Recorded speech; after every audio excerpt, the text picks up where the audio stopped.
प्रचार ऐसे होता है कि जाइए कोई सेना बनाइए, रामजीलाल जो सांसद हैं, रामजीलाल के घर पर, रामजीलाल सुमन के घर पर बुलडोजर चला दीजिए। और आप देखिए ये सनातन का प्रचार करने वाले, ये हिंदू धर्म का प्रचार करने वाले, हिंदू धर्म की एक बेटी को घसीट करके फेंक रहे हैं। ये सनातन में आई हुई एक बेटी के साथ बलात्कार करके उसको फेंक रहे हैं। क्या वो हिंदू नजर नहीं आ रही? वो सनातन धर्म की बेटी नजर नहीं आ रही? निर्भया सनातन धर्म की बेटी नजर आ रही थी, लेकिन ये उन्नाव गैंग रेप पीड़िता, ये क्यों नहीं सनातन की बेटी नजर आ रही? इसमें क्यों नहीं सनातन का प्रचार हो रहा है? इस हिंदू बेटी रक्षक की रक्षा करने के लिए ये रक्षक दल के लोग कहां चले गए? ये बजरंग दल के लोग कहां चले गए? ये शिवसेना के लोग कहां चले गए? ये आरएसएस के लोग कहां चले गए? ये तमाम हिंदू संगठनों के लोग अपनी हिंदू बहन के लिए, अपनी हिंदू बेटी के लिए, अपनी सनातन बहन के लिए, अपनी सनातनी बेटी के लिए क्यों नहीं उतरते नजर आ रहे हैं?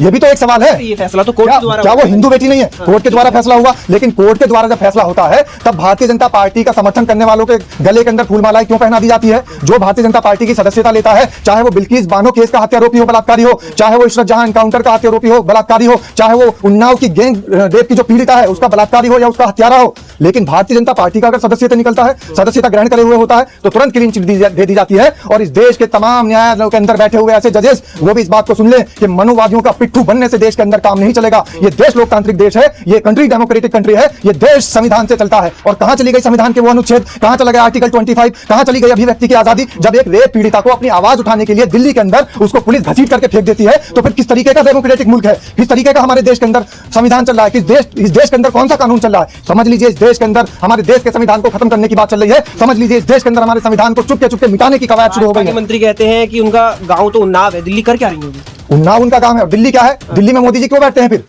दिल्ली के अंदर मोदी जी क्यों बैठते हैं? क्योंकि देश की राजधानी है, और इस देश की राजधानी पर अगर अपनी आवाज उठाने के लिए वो लड़की आएगी, इस देश की बेटी आएगी, तो उसके लिए दिल्ली देश की राजधानी नहीं है क्या? उसके लिए उन्नाव उसके अंदर गांव में वो सिमट कर रह जाए। और वो आप उस उन्नाव की बात कर रहे हैं। ये भारतीय जनता पार्टी के मंत्री, ये भारतीय जनता पार्टी के नेता, ये आरएसएस के पिट्ठू, ये आरएसएस के दलाल, इनको दलाल की संज्ञा दी जाए तो भी कम है। सवाल उन्होंने उठाया है, ये सवाल हंसते हुए उठाया और ये मजाक बनाते हैं। आप देखिए अभी किस तरीके से मजाक बनाया था संजय निषाद ने, आप देखिए किस तरीके से मजाक बनाया था इस देश की बेटी का नीतीश कुमार ने। ये भारतीय जनता पार्टी के समर्थक और भारतीय जनता पार्टी के मंत्री, भाजपा के नेता, आरएसएस के लोग, हिंदू संगठनों के लोग इस देश के अंदर बहुजन समाज की बेटी हो, मुस्लिम समाज की बेटी हो या किसी और समुदाय की बेटी हो, समुदाय विशेष की बेटी हो, इनकी नजर में वो बेटी नहीं है, मात्र एक भोग विलास की वस्तु है। इनके जो तमाम ये फर्जी ढोंगी आचार्य बोल रहे हैं, ये क्या भाषण दे रहे हैं? वाइफ की डेफिनेशन बता रहे हैं। पत्नी क्या है? पत्नी सिर्फ एक मात्र खिलौना है, खेलो और फेंक दो। हमारे देश की महिलाओं का सरेआम अपमान हो रहा है। इस देश का संविधान कहां चला गया? इस देश की अभिव्यक्ति की आजादी कहां चली गई? इस देश का डेमोक्रेसी कहां चला गया? इस देश का लोकतंत्र कहां चला गया? ये बड़ी सोचने वाली बात है। अगर इसी तरीके से भारतीय जनता पार्टी के लोग अगर महिलाओं का अपमान करते रहेंगे, आप देखिए ब्रजभूषण शरण सिंह के साथ क्या हुआ।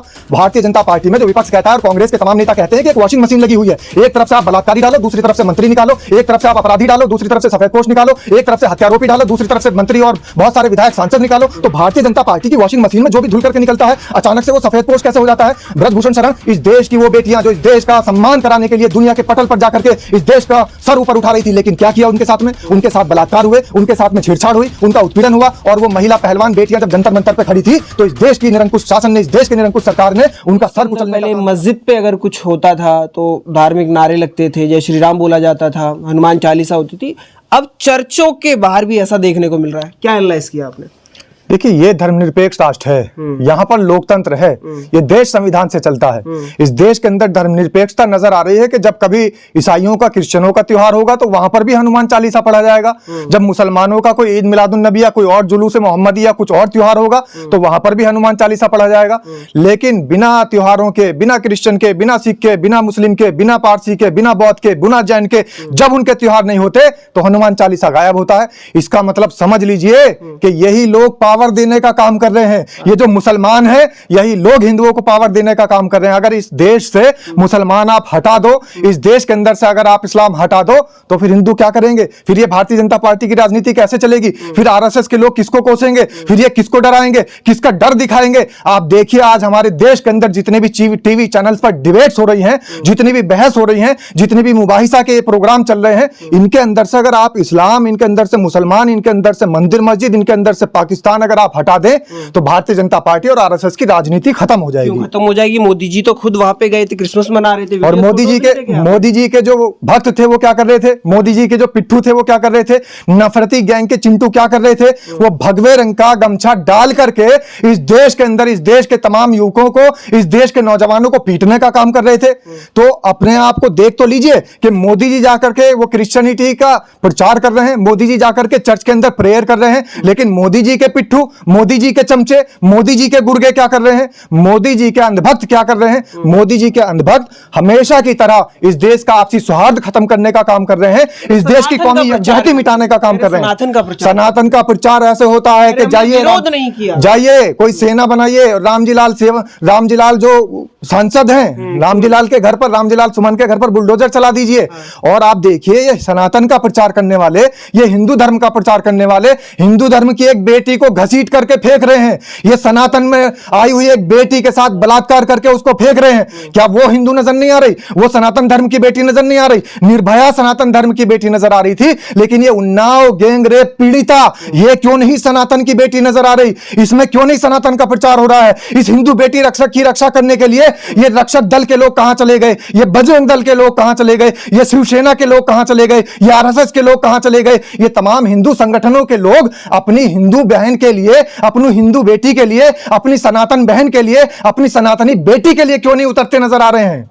ये भी तो एक सवाल है। ये फैसला तो कोर्ट के द्वारा, क्या वो हिंदू बेटी नहीं है? कोर्ट के द्वारा फैसला हुआ, लेकिन कोर्ट के द्वारा जब फैसला होता है तब भारतीय जनता पार्टी का समर्थन करने वालों के गले के अंदर फूलमालाएं क्यों पहना दी जाती है? जो भारतीय जनता पार्टी की सदस्यता लेता है, चाहे वो बिल्किस बानो केस का हत्यारोपी हो, बलात्कारी हो, चाहे वो इशरत जहां एनकाउंटर का हत्यारोपी हो, बलात्कारी हो, चाहे वो उन्नाव की गैंग रेप की जो पीड़िता है उसका बलात्कारी हो या उसका हत्यारा हो, लेकिन भारतीय जनता पार्टी का अगर सदस्यता निकलता है, सदस्यता ग्रहण करे हुए होता है, तो तुरंत क्लीन चिट दे दी जाती है। और इस देश के तमाम न्यायालयों के अंदर बैठे हुए ऐसे जजेस वो भी इस बात को सुन लें कि मनुवादियों का पिट्ठू बनने से देश के अंदर काम नहीं चलेगा। ये देश लोकतांत्रिक देश है, ये कंट्री डेमोक्रेटिक कंट्री है, ये देश संविधान से चलता है। और कहां चली गई संविधान के वो अनुच्छेद, कहां चला गया आर्टिकल 25, कहां चली गई अभिव्यक्ति की आजादी? जब एक रेप पीड़िता को अपनी आवाज उठाने के लिए दिल्ली के अंदर उसको पुलिस घसीट करके फेंक देती है, तो फिर किस तरीके का डेमोक्रेटिक मुल्क है? किस तरीके का हमारे देश के अंदर संविधान चल रहा है? इस देश के अंदर कौन सा कानून चल रहा है? समझ लीजिए इस देश के अंदर हमारे देश के संविधान को खत्म करने की बात चल रही है। समझ लीजिए इस देश के अंदर हमारे संविधान को चुपके मिटाने की कवायद शुरू हो गई है। मंत्री कहते हैं कि उनका गांव तो उन्नाव है, दिल्ली कर क्या रही है वो? उन्नाव उनका गांव है और दिल्ली क्या है? दिल्ली में मोदी जी क्यों बैठते हैं? फिर दिल्ली के अंदर मोदी जी क्यों बैठते हैं? क्योंकि देश की राजधानी है, और इस देश की राजधानी पर अगर अपनी आवाज उठाने के लिए वो लड़की आएगी, इस देश की बेटी आएगी, तो उसके लिए दिल्ली देश की राजधानी नहीं है क्या? उसके लिए उन्नाव उसके अंदर गांव में वो सिमट कर रह जाए। और वो आप उस उन्नाव की बात कर रहे हैं। ये भारतीय जनता पार्टी के मंत्री, ये भारतीय जनता पार्टी के नेता, ये आरएसएस के पिट्ठू, ये आरएसएस के दलाल, इनको दलाल की संज्ञा दी जाए तो भी कम है। सवाल उन्होंने उठाया है, ये सवाल हंसते हुए उठाया और ये मजाक बनाते हैं। आप देखिए अभी किस तरीके से मजाक बनाया था संजय निषाद ने, आप देखिए किस तरीके से मजाक बनाया था इस देश की बेटी का नीतीश कुमार ने। ये भारतीय जनता पार्टी के समर्थक और भारतीय जनता पार्टी के मंत्री, भाजपा के नेता, आरएसएस के लोग, हिंदू संगठनों के लोग इस देश के अंदर बहुजन समाज की बेटी हो, मुस्लिम समाज की बेटी हो या किसी और समुदाय की बेटी हो, समुदाय विशेष की बेटी हो, इनकी नजर में वो बेटी नहीं है, मात्र एक भोग विलास की वस्तु है। इनके जो तमाम ये फर्जी ढोंगी आचार्य बोल रहे हैं, ये क्या भाषण दे रहे हैं? वाइफ की डेफिनेशन बता रहे हैं। पत्नी क्या है? पत्नी सिर्फ एक मात्र खिलौना है,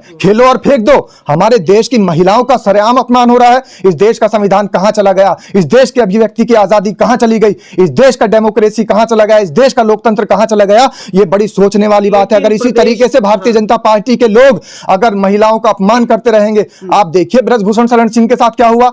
भारतीय जनता पार्टी में जो विपक्ष कहता है और कांग्रेस के तमाम नेता कहते हैं कि एक वॉशिंग मशीन लगी हुई है, एक तरफ से आप बलात्कारी डालो, दूसरी तरफ से मंत्री निकालो, एक तरफ से आप अपराधी डालो, दूसरी तरफ से सफेद पोश निकालो, एक तरफ से हत्यारोपी डालो, दूसरी तरफ से मंत्री और बहुत सारे विधायक सांसद निकालो। तो भारतीय जनता पार्टी की वॉशिंग मशीन में जो भी धुल करके निकलता है, अचानक से वो सफेद पोश कैसे हो जाता है? ब्रजभूषण शरण इस देश की वो बेटियां जो इस देश का सम्मान कराने के लिए दुनिया के पटल पर जाकर के इस देश का सर ऊपर उठा रही थी, लेकिन क्या किया उनके साथ में? उनके साथ बलात्कार हुए, उनके साथ में छेड़छाड़ हुई, उनका उत्पीड़न हुआ। और वो महिला पहलवान बेटियां जब जंतर मंतर पे खड़ी थी, तो इस देश की निरंकुश शासन ने, इस देश की निरंकुश सरकार ने उनका सर कुचलने का काम किया, उनको वहां से भगाने का काम किया, उनको वहां से डंडे मार करके, उनके ऊपर बौछारें डाल करके पानी की उनको हटाने का काम किया। इस देश का किसान जब सड़कों पर उतरा, उनके साथ क्या किया? उनके रास्ते में रोड़े लगाने का काम किया। हिंदू अपने आप ही लड़ रहा है। बांग्लादेश में किसी हिंदू के साथ क्या हो रहा है उस पर कोई चर्चा यहाँ का हिंदू नहीं करता। फिर जो हिंदू अगर कुछ बात करने लग जाए तो फिर ऐसे आरोप लगाते हैं। आप बांग्लादेश का हिंदू बोल रहे हो, मुझे लगता है कि गोदी मीडिया की संज्ञा आपको भी दे दी जाए तो गलत नहीं है।